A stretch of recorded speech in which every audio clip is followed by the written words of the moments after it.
healing, salvation, and happiness. It's your season. It's your time.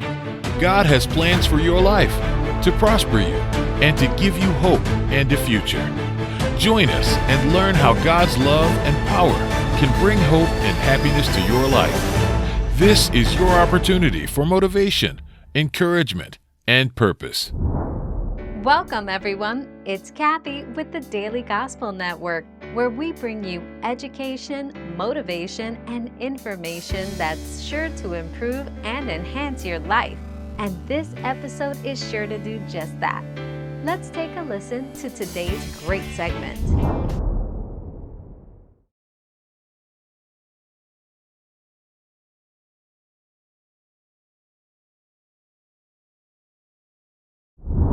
The narrative of the life of Teresa, a memoir of marriage, is a story about a Christian woman who transformed from being a compromising Christian to a Christian of character. Instead of only being accomplished according to the world's standards, she becomes empowered through God's guidance. This book serves as a testimony that Christian women can successfully walk out the faith she claims she believes. You can find this novel on Amazon, Barnes & Noble, TNL Bookstore, and SendABlessingCLE.com. Please welcome today's guest, Ronnie Holman. Ronnie Holman earned his Master of Science degree in Strategic Communication at the University of Akron and also studied journalism and promotional communications at Cleveland State University and is a journalist, reporter at Cleveland.com. Thank you for coming to the show. Thanks for having me. I appreciate it. Okay, so did you always think you were going to be a film producer and writer? I wouldn't say always, but I guess in undergrad at Cleveland State, taking writing classes, and I had to take some theater classes and theater critique classes and things like that. And I had a story in mind, but I had no idea on how to get that story out or what to do. And when I began to take that class, one of my professors he's an equity actor. That's an actor that's in a union, so they have to be paid. He does all professional shows down at Playhouse Square all the time, and I approached him. He said, "Hey, well, give me what you got. Show me what you got." I gave him my script, and he kept it for a few days. And I asked him, like, "Hey, you gonna give it back?" He was like, "Do you want it back?" I'm like, "Yeah." He said, "You sure you want it back?" I said, "Absolutely."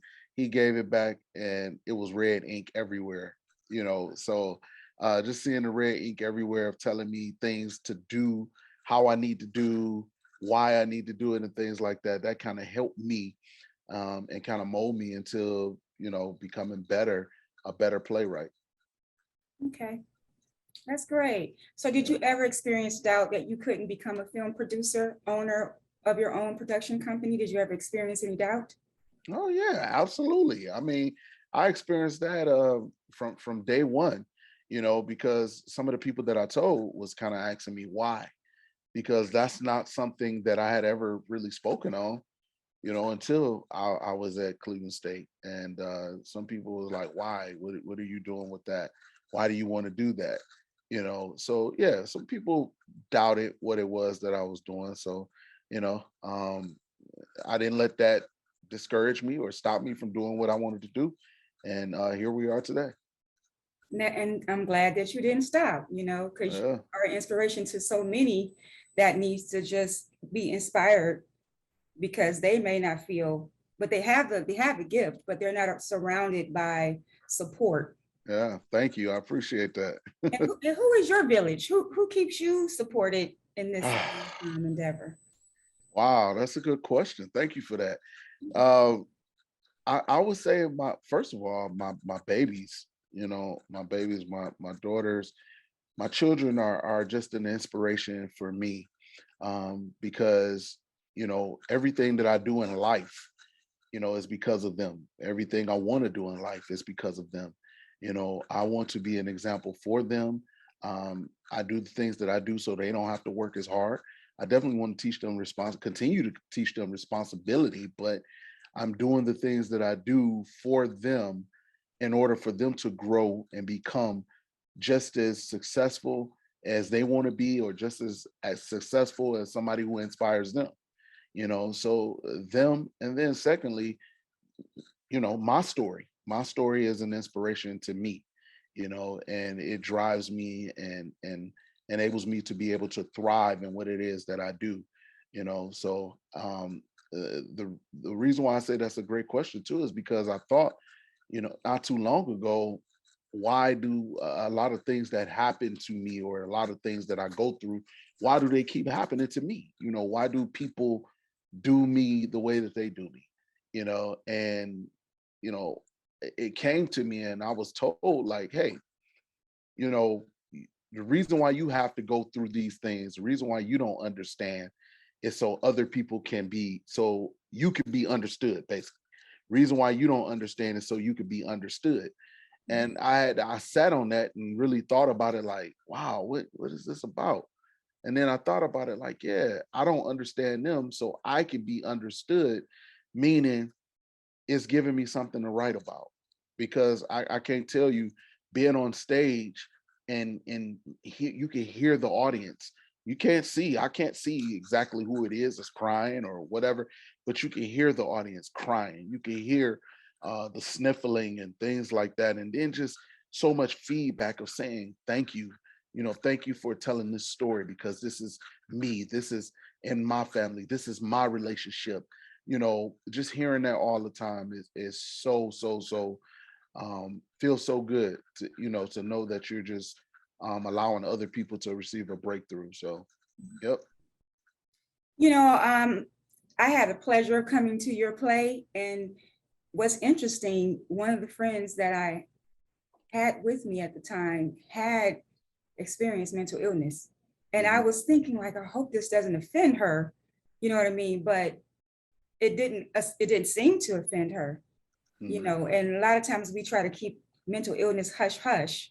So, and that meant, what was the name of that play again?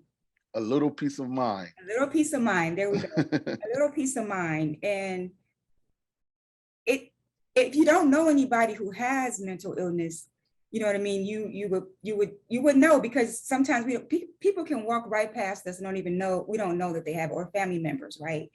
Absolutely. And so it's really important for us to kind of like check on people and call people, and because we never know what people are going through, especially during the COVID season, or I should say, we're still in COVID.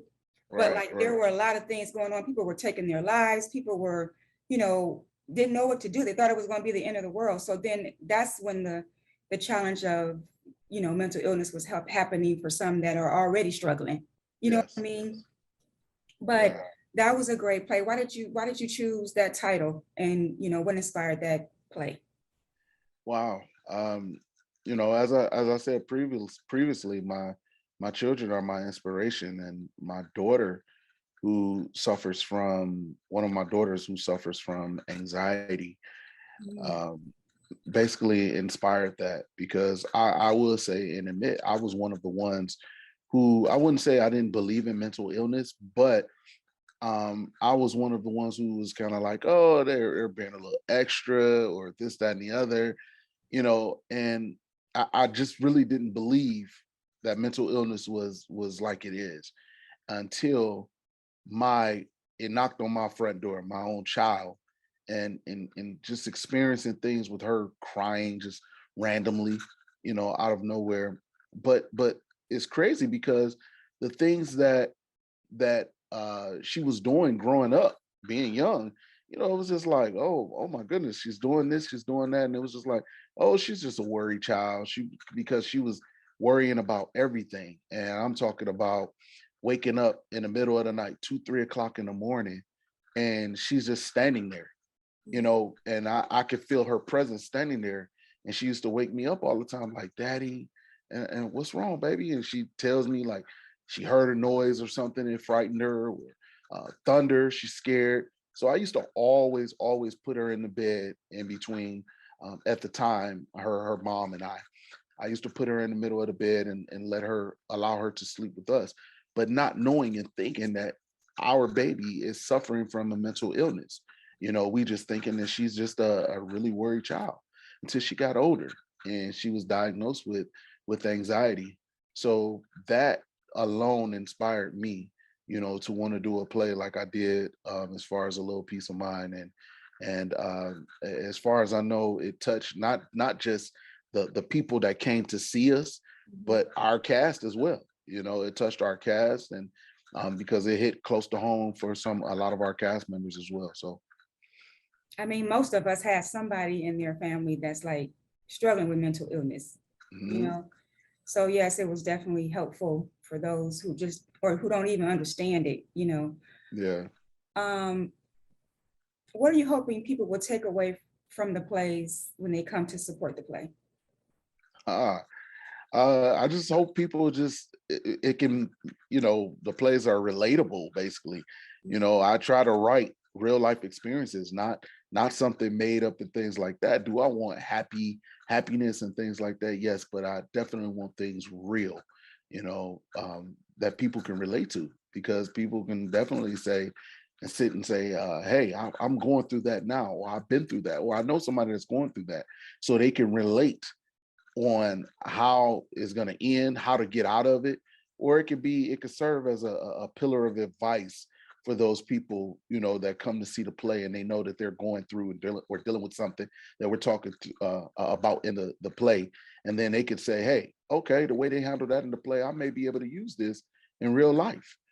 So I always try to make my scripts and the story relatable to everybody, to real life. So that's what I think for me that kind of has me to stand out, I should say. Yes, that's good.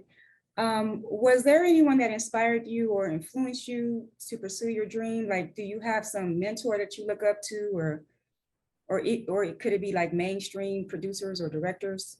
No, me. Me. That's it. All Me. right. My, like I said again, my story is my inspiration, and that really inspired me. But I do remember I had a friend. He's a minister, and he said something to me a long time ago, um, because I also play the drums. So he and I both were musicians at this church, and he said to me, he said, "Man," he said, "the Spirit just spoke to me and told me that you are going to be in a situation, um, where you're talking to a lot of people, because a lot of people need to hear what it is that you have to say." Because I was telling him, like, it seems like to me people don't listen to me.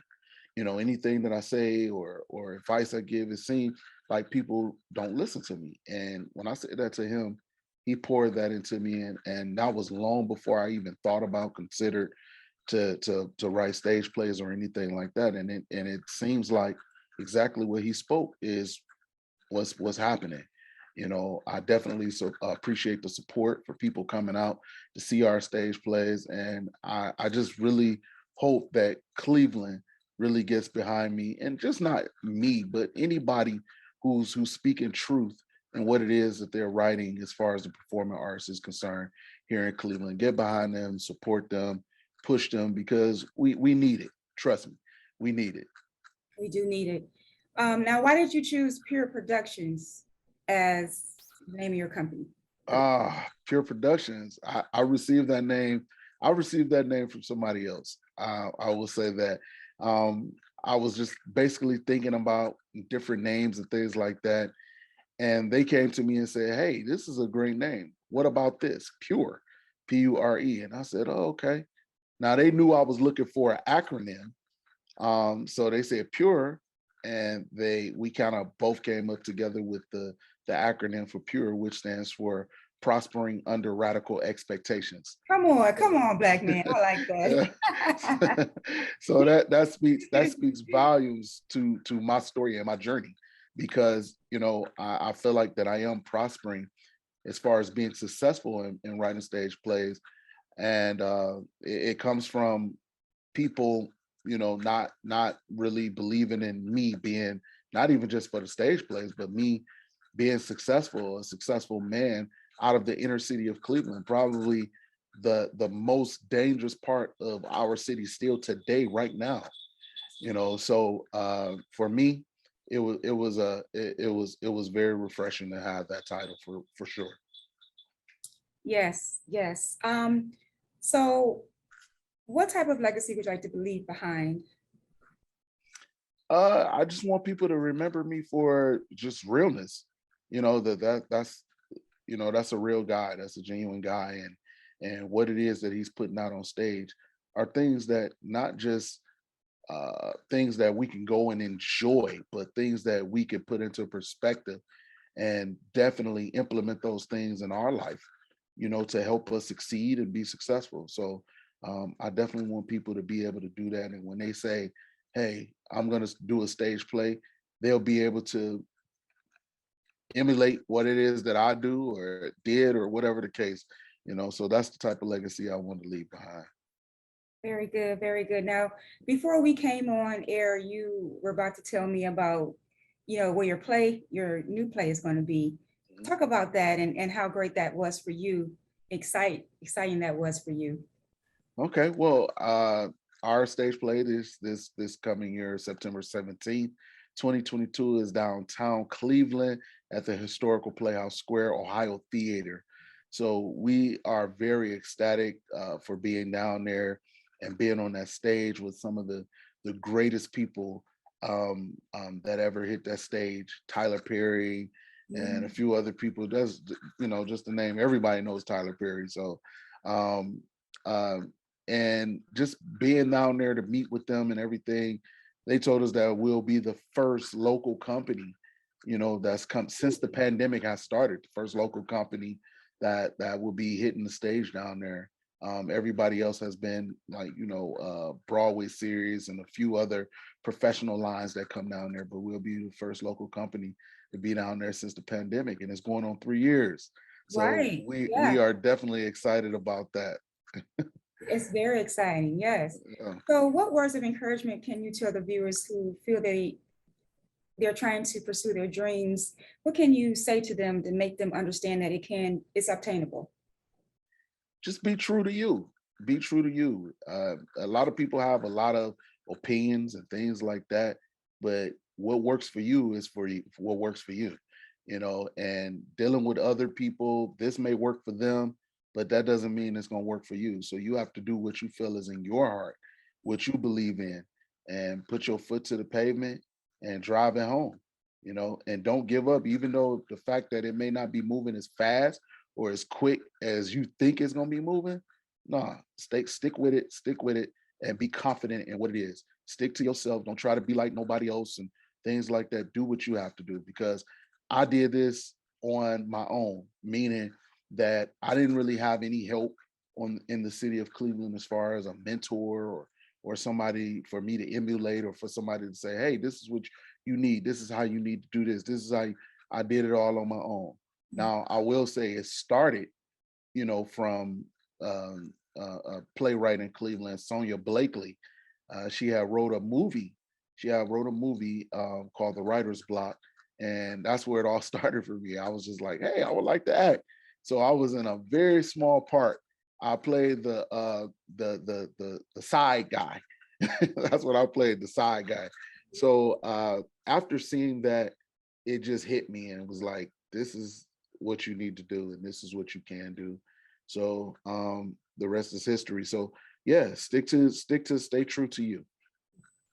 Very good. If you could just provide all your social media platforms and the name of the new play that's coming out and when it's going to air. Okay. You can reach me, you can contact me on Instagram at Cleveland_playwright. Cleveland_playwright. Now, playwright for all of our cousins is spelled PLAYWRIGHT, not play RIGHT. It's play WRIGHT. And also you can check us out on Facebook at P.U.R.E Productions, P.U.R.E Productions. So that's how you can reach us. And the name of this play again is The Dysfunctional Family. We all have a dysfunctional family. Everybody that I've ever been around has a dysfunctional family. So we want to bring the dysfunctional family part for us, for our culture, for our community to the stage, so we can probably see ourselves and see how we can resolve some of the issues that we may be going through. September 17th at 7 p.m. So that means you need to get your tickets now, because it's down at Playoff Square. It's gonna sell out. Last time we were down at Playoff Square, we sold out maybe like 3 to 4 weeks before the show. And so many people were calling, still trying to get tickets, and the tickets were all gone. So don't wait till the last minute to get your tickets. Get your tickets as soon as possible. And the way you get your tickets is either go down to Cleveland Playhouse Square box office to purchase your tickets, or you can go online to Cleveland, well, not Cleveland, but playhousesquare.org and search the Dysfunctional Family. Okay. You know, I wanted to ask this question.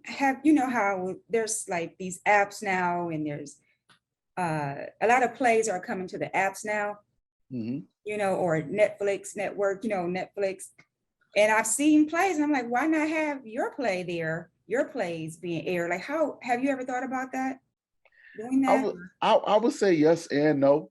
Okay. Yes and no. I no knock on you know, any of the streaming apps. But some of the streaming apps, you know, I'm more of a substance guy. You know, I definitely want to put things out there that's going to help people, and not just for the sake of saying I have something out there, you know, which is the same thing as far as, you know, me writing film scripts, screenplays or whatever for films.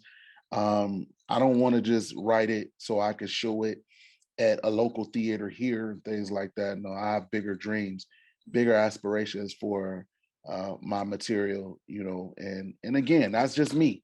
You know, other people that do it the way they do it, that's, you know, that's fine, whatever works for you. I just, for me, I just think I want to put my things out there and put them out there in a larger scale rather than just showing, you know, locally. So, yep, I thought about it, but we'll see, you know, we'll see, because it's not just about me. You know, P.U.R.E Productions is a family.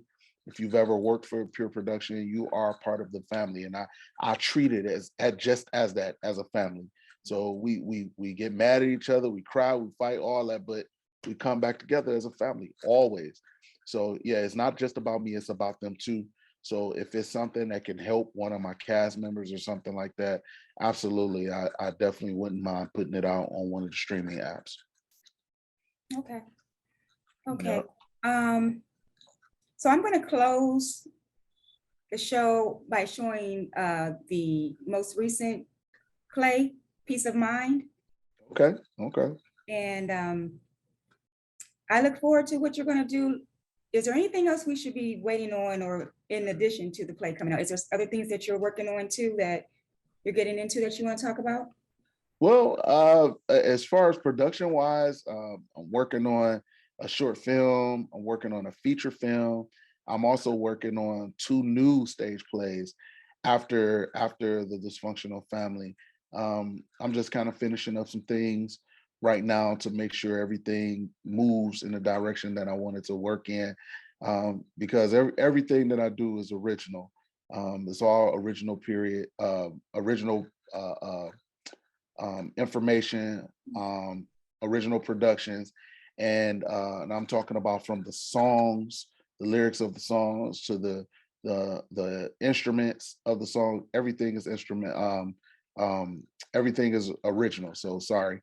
So yeah, so as long as all that stuff comes together, then I'll be able to announce what's coming up next. But I am definitely working on something and looking forward to presenting this to you know, the country.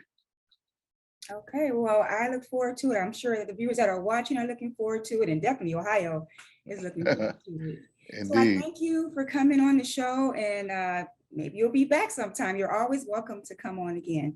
Thank you. I appreciate it. Thank you for having me. Thank you. And as the viewers that are watching, please stay tuned as we are closing. I'm closing the show, and to watch the video. Okay, thank you, and take care, Ronnie. All right, you too. Bye.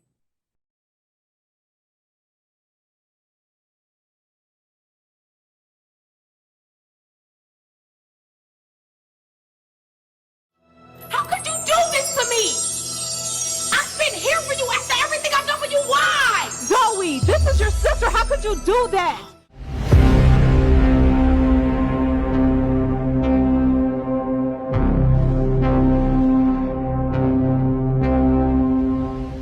But I forgot forgot who I was talking to.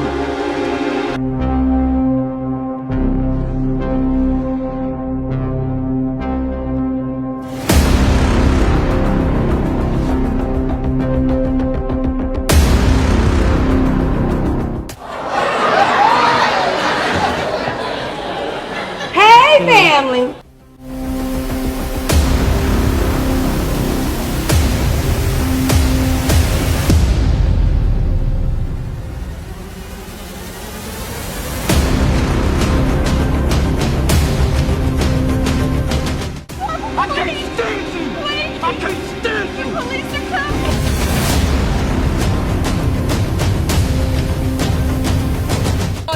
That last time we out.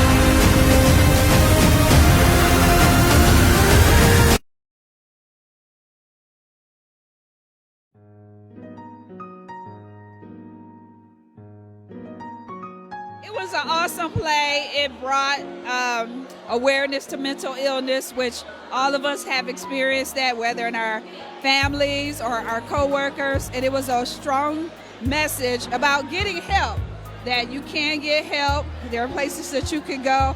And I love Ronnie to death. I was in his first play, and he is very professional. I love working with him. He's an awesome songwriter, awesome writer. And so I really enjoyed myself.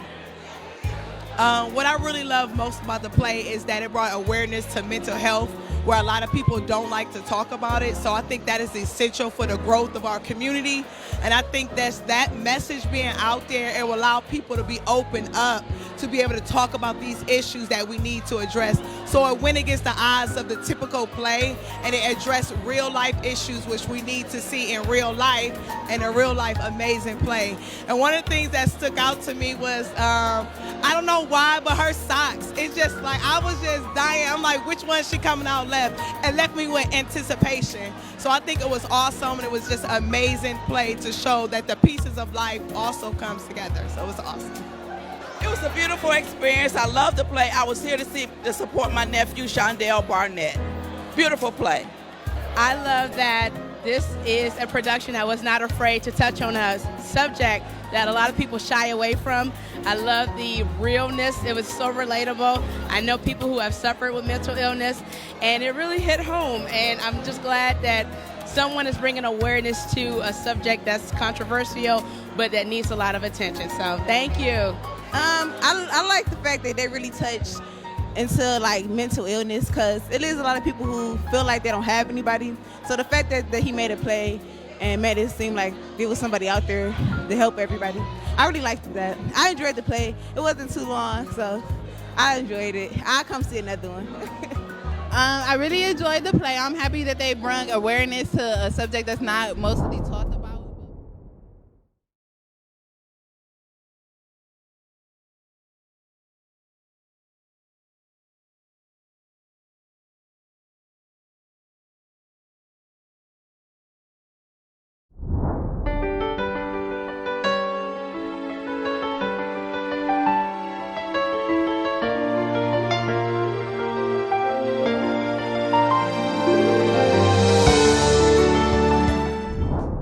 I hope you enjoyed this segment. Join us next time for another great episode. If you would like to find out more about this program and its sponsors, visit them on social media. Meanwhile, stay tuned to the Daily Gospel Network for another great segment.